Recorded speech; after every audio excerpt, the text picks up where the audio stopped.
Jack Suwinski headlines an outfield group that has a lot more to work with than it did in 2022. More on that on Locked On Pirates. You are Locked On Pirates, your daily Pittsburgh Pirates podcast. Part of the Locked On Podcast Network, your team every day.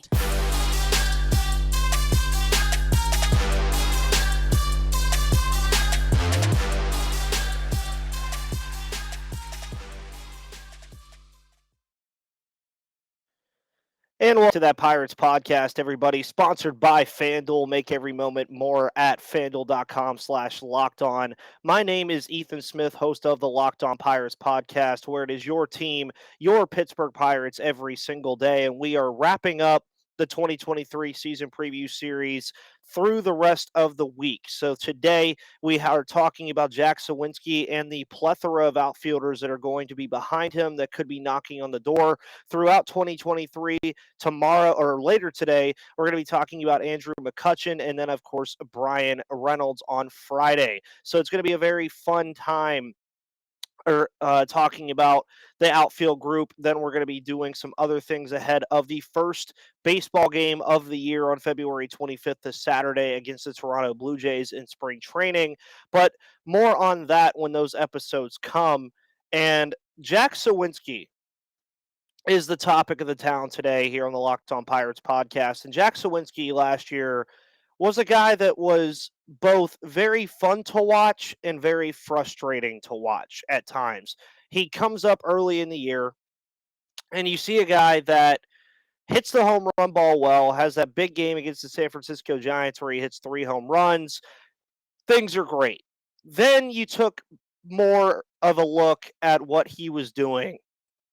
And the macro of things was that Jack Suwinski basically was able to hit the home run ball well, but if he wasn't doing that, he wasn't doing much of anything. The strikeout ball was his biggest Achilles heel last year, and it's something that in 2023 he is going to have to fix if he wants to hold on to this starting job. And when you look at what Jack Suwinski was able to do last year, here's a just brief look from MLB.com at his stats. Over 300 at-bats, 19 home runs, 38 RBIs with a 202, 298, 709 slash line. Not terrible numbers when you consider the home run total, but you definitely want to see that average, the on-base percentage, and the OPS go up. Now, Jack Suwinski, on one hand, is a power left-handed bat in PNC. It's something that works very well, hence the home run number. But he needs to be a little bit more than that. And the reason I say that is defensively, he was not bad at all in left field, and that's where I expect him to stay to begin the year, at least this year, as I expect him to be the left fielder on opening day. But I'm not going to go 100% into that just because of the amount of guys that are going to be behind him, which we'll get more into as the show progresses today. Spring training is going to offer a lot of answers that the Pirates are going to get and want this year from the corner outfield spots. Now, of course, Andrew McCutchen, who is going to be talked about in our next episode of the 2023 preview series, he's going to be a guy that's going to help a lot of these young guys. He's going to play in right field more than likely, and I think he will man that spot for quite some time this season. But he's going to be very valuable in being a veteran presence to these guys like a Jack Suwinski who haven't exactly had it. They've had Bryan Reynolds, they've had other guys, but most of the veteran presence you've seen from this team the last couple of seasons from outside of the organization that they bring in was guys like Tyler Anderson and Jose Quintana, who are pitchers, obviously, and were helping the pitching staff more than they were helping the hitting core, which has been a detriment to this team for a while. And Jack Suwinski didn't help that much last year outside of the home run ball. Now, with the kind of power that Jack Suwinski possesses, if you could tap into something with him and get that on-base percentage up at least. I don't even really care about the average that much. It's the on-base percentage that I really care about. I want to see him draw more walks. I want to see that K rate go down. I want to see the strikeouts go down. I want to see all of those things go down while the home run ball either goes up or stays around the same. If he hits 19 home runs again this year, I don't think too many people would be upset, especially if the OPS and the on-base percentage increase. And from Justice De Los Santos, of course, of MLB.com, covering the Pittsburgh Pirates, he actually offered a comparison photo of something Jack Suwinski has been working on here at spring training in the early parts of the spring, where he has changed his batting stance pretty drastically, actually, if you want to take a look at it here on your screen if you're on YouTube. You see on the left from 2022 versus on the right in 2023, you could tell that the elbow placement is very different, and the stance itself overall is just very different. And I want to stick on the elbow placement for a second, because if you want to compare this batting stance that Jack Suwinski has here, on the left in 2022, you could see the elbow is more back and closed off away from the pitcher, where in 2023, something that a lot of hitters, especially hitters like Jack Suwinski who play for power, are trying to do is they're trying to be more open. They're trying to let themselves open up a little bit in the batter's box so that they can draw more walks or bring down the strikeouts because they could see the ball a little bit easier.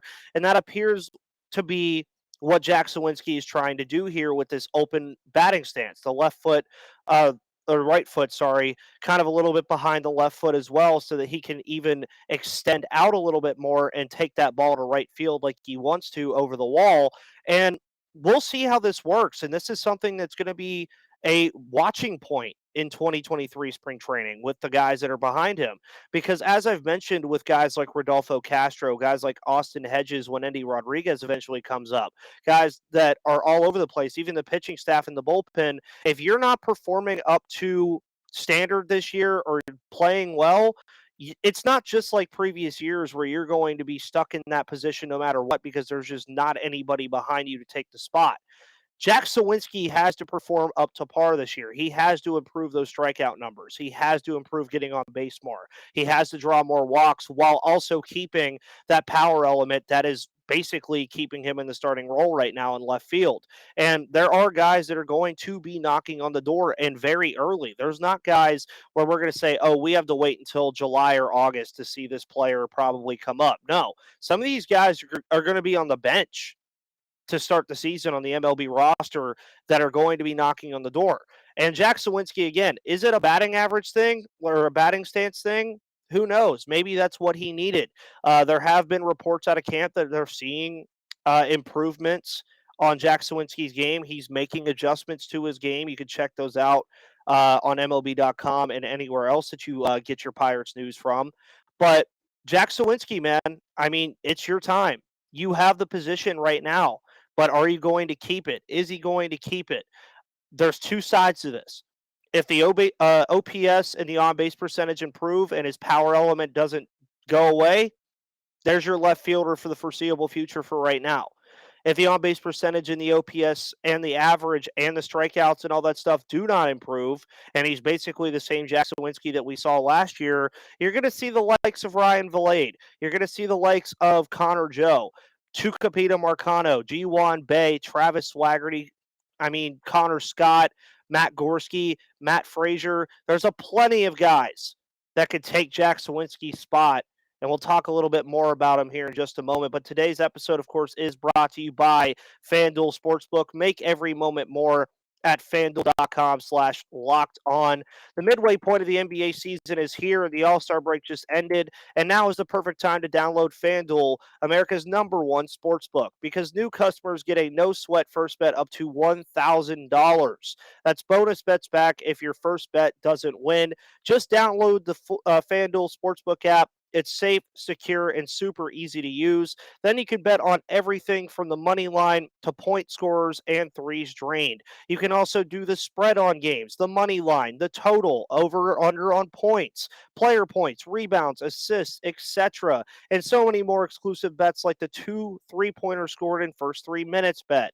Plus, FanDuel even lets you combine your bets for a chance at a bigger payout with a same-game parlay. So don't miss the chance to get your no-sweat first bet up to $1,000 in bonus bets when you go to FanDuel.com/lockedon. That's FanDuel.com/lockedon to learn more and make every moment more with FanDuel, an official sports betting partner of the NBA and the Locked On Podcast Network. So, Jack Suwinski, again, is a guy that, for now, has that position locked up. That position is his. It is how it's going to be for right now. Spring is going to be more about the guys that are behind him. Who is going to be the backup outfielder on the 26-man roster? Who is going to be the starting outfielder in AAA that can also bounce back and forth if injuries or any unforeseen things occur? Who is the guy that can do those things?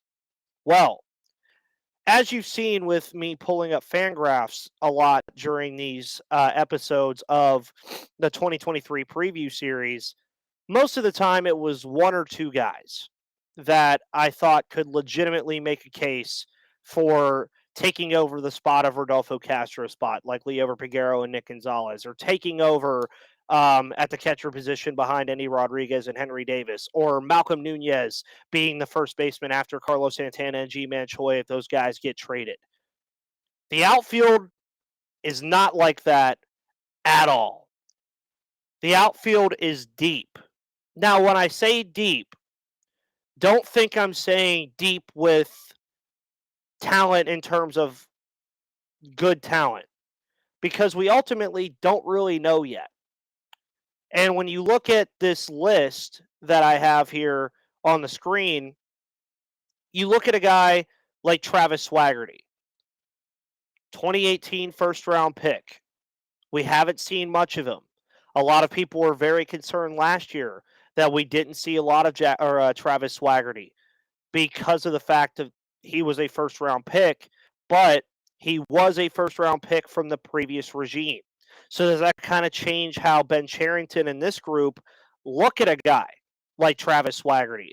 And he's still a top 15 prospect in the organization, according to Fangraphs, 12th overall or 31st overall this year. He was 12th overall last year, which says a lot in terms of where Travis Swaggerty sits.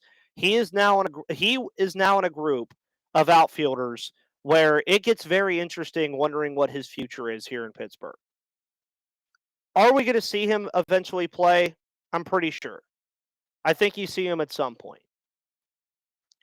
But it's not as in the cards as it used to be for Jack Suwinski, or for Travis Swaggerty.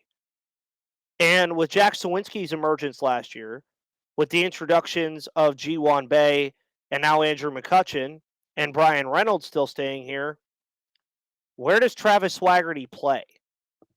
I think that is the biggest question that you get into with this. Where does he end up playing?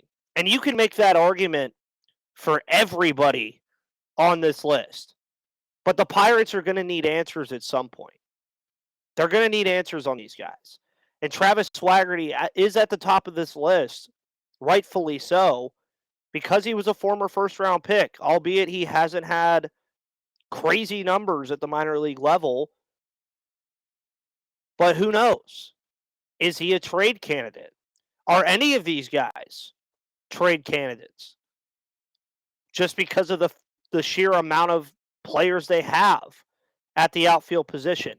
Now, one of the more concerning things that I get into with all this is, out of the guys that I could see coming up here quite quickly that are not in that top group, we'll go back to that top group in a second.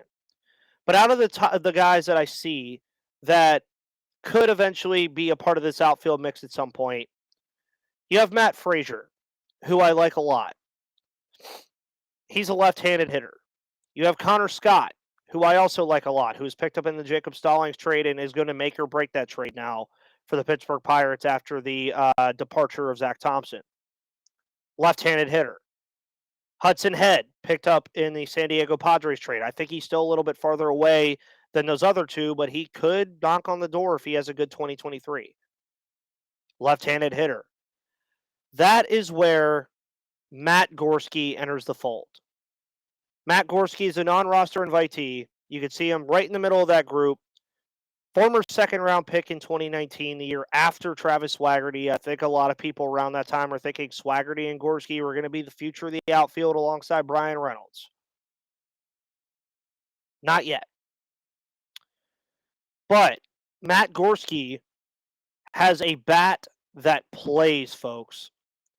If you go look at his minor league stats last year, just do it. Just have fun. Just do it and have fun. Because Matt Gorski is a guy that will likely start the season in Indianapolis. He's already 25, but that's still relatively young in baseball. And he's a guy that can make noise. I could see him making a lot of noise this year if his bat continues to play. Now, he does have the disadvantage of having to jump a lot of these players. And that's going to be the thing that's a disadvantage for this entire group. Even if Jack Suwinski is not playing up to par and struggles, there's still some guys on this group that you see on your screen that are going to still have to jump other players. Travis Swaggerty is going to be in that group. Kanan Smith-Njigba, albeit I think you're going to get a hard look at him this year because of his injury last year that sidelined him all year. They're going to need looks on him. Tucupita Marcano, who's probably going to shift from the middle infield to the outfield now. Ryan Valade, who was picked up on waivers from Colorado, is a guy that the Pirates are going to want to get looks on. They introduced Miguel Andujar last year. And that speaks to what me and Gary spoke about on Monday about this team is when 2022 ended, you could have penned Miguel Andujar's name into the starting lineup every single day when 2022 ended. Now, Miguel Andujar is a minor league outfielder just because of the amount of things that the Pirates did well this offseason. Bringing in veterans, making the outfield better with Andrew McCutchen, making first base better. They did a lot of good things this offseason, and the outfield was one of them. Because this doesn't even include Connor Joe. This doesn't even include Ji-Hwan Bae, who's a guy that the Pirates are going to want to get into the lineup at some point, I'm sure. There are a lot of outfielders to take looks at on this roster, and spring training is going to be the time to do it. Every time that you see anybody on this list, Jack Suwinski, Connor Joe, Ji-Hwan Bae, Swaggerty, Smith-Njigba, Cal Mitchell, Tucupita Marcano, Ryan Valade, Miguel Andujar, Matt Gorski, Frazier, Scott. You see these guys and they're at the plate in spring training, put your eyes on them. Put your eyes on them. Because that is the biggest spring training battle you're going to see in spring training outside of maybe the starting pitching staff at the fifth spot and some of the bullpen. But the outfield is a loaded group right now. Very loaded group of players that the Pirates need to get looks on and know what they have. Because I've seen people like myself say, well, at some point if the Pirates want to move on from some prospects, where do you start? You start in the outfield. Because you could trade 3 or even 4 of these prospects and make room for the outfield and still have depth at the position. Because say you take 3 or 4 of these guys, like let's just say you remove the top 4, Swaggerty, Smith-Njigba, Marcano, Valade. Then you're still working with Connor Joe.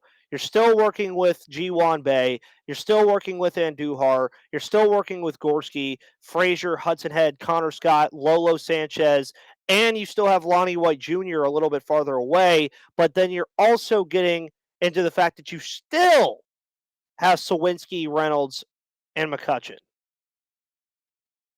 So, I'll wrap this episode up. It's a little bit shorter today, but I'll wrap this episode up by saying this. Don't be surprised if the Pirates make a move with one of these outfielders at some point in the year, or maybe even multiple. But Jack Suwinski, the on-base percentage needs to go up. The strikeouts need to go down. If they don't, as I stated on this show today, There's a lot of guys waiting for your spot.